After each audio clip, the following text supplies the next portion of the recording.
Okay, this is a video that I'm doing as a bit of an afterthought. I keep postponing it. I've been meaning to do this for weeks, but I've just been struggling to get my thoughts and ideas together. This is regarding stablecoin dominance.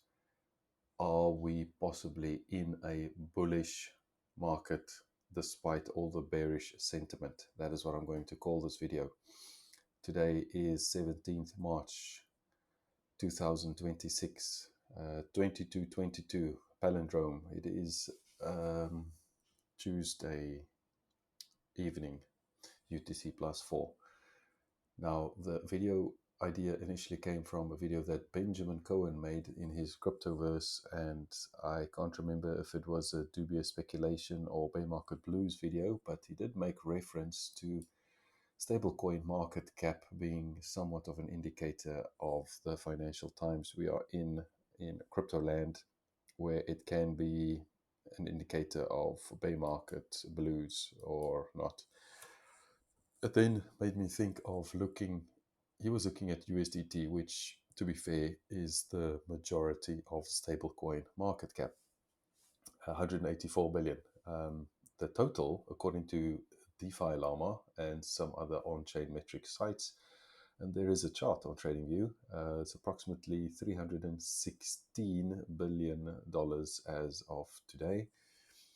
USDC is about half, a little bit less than half the size of USDT, just under 80 billion. So I'm going to overlay a Bitcoin chart and looking at 2021 as we were peaking and declining into a bear market, assuming that April was the peak and then we had this ABC going into the bear. We see that stable coin market cap tends to lag at this point what the price action does. Now, I have a lot of questions regarding stablecoins, and I'm sure a lot of people do too. And I'm going to do this for my own benefit so I can look back to this in the future.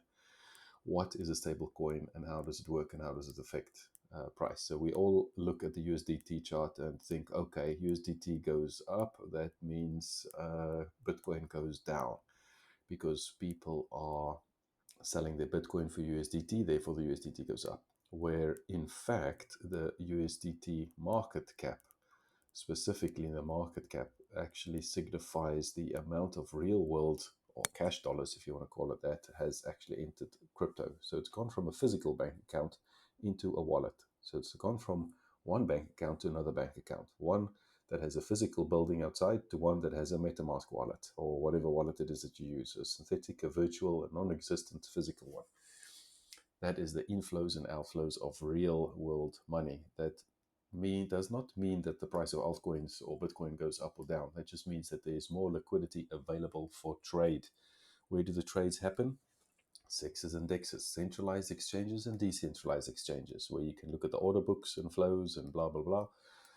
But all that means is that there is more money available to do more buying. So let's look at that. Now, you can go much further. I've got on the second screen here pages open on tether.to's official website. We can look at their reserves and breakdowns. This is the last reserves report, 76.3% cash and cash equivalents.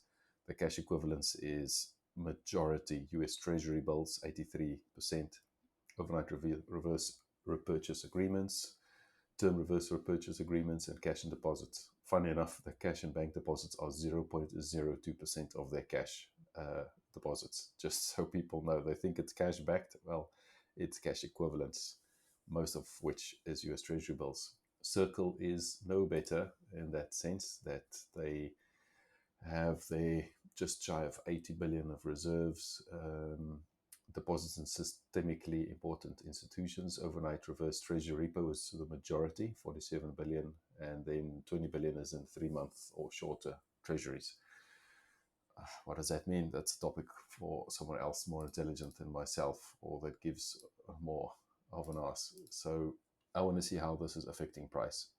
So it makes sense that on the trading pair, just looking at Bitcoin, you sell your Bitcoin for your synthetic wallet dollar, and that will affect the price of Bitcoin.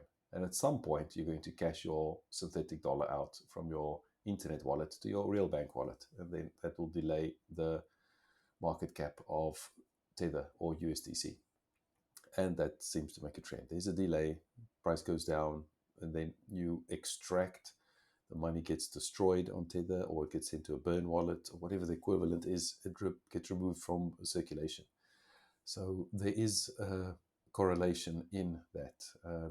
Price goes up with the remaining stable coins that are on the internet, and that drives price up, and then eventually that'll probably create FOMO. More people inject money from their bank account back into crypto land, and so on and so on. We see the cycle repeat. There it crashes. Yeah, it crashes very closely, so people are pretty on it here. Now, if we move further into the future, what is happening here? So we have massive expansion, people pushing money into the market. They're probably getting ready to buy, and guess what? Price starts moving up on Bitcoin. That probably, if you look at altcoins, probably more money went into that pump fund and all these other mumbo jumbo meme coins on Solana and all that.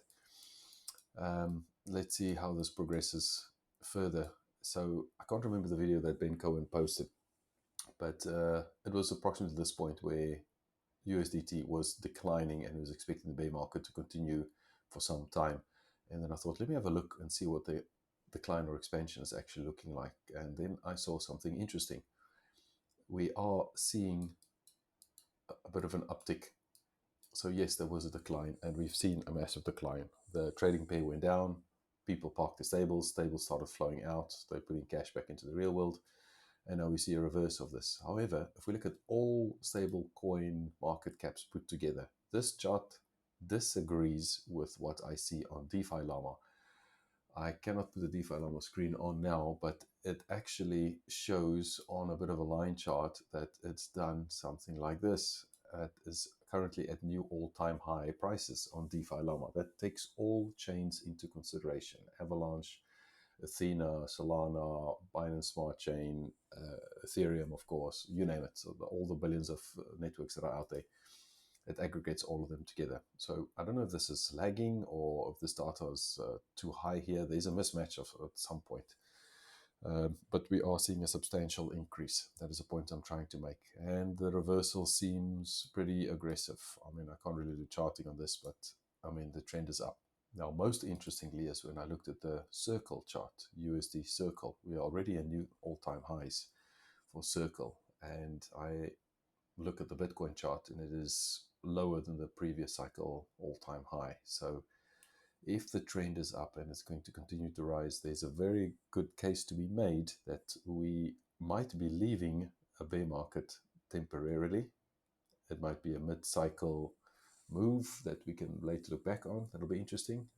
Either way, this is an interesting development. I just wanted to make this video. I am tired. It is pretty poor quality. It's for my self-reflection. Whoever is watching, if you're watching, thanks for watching.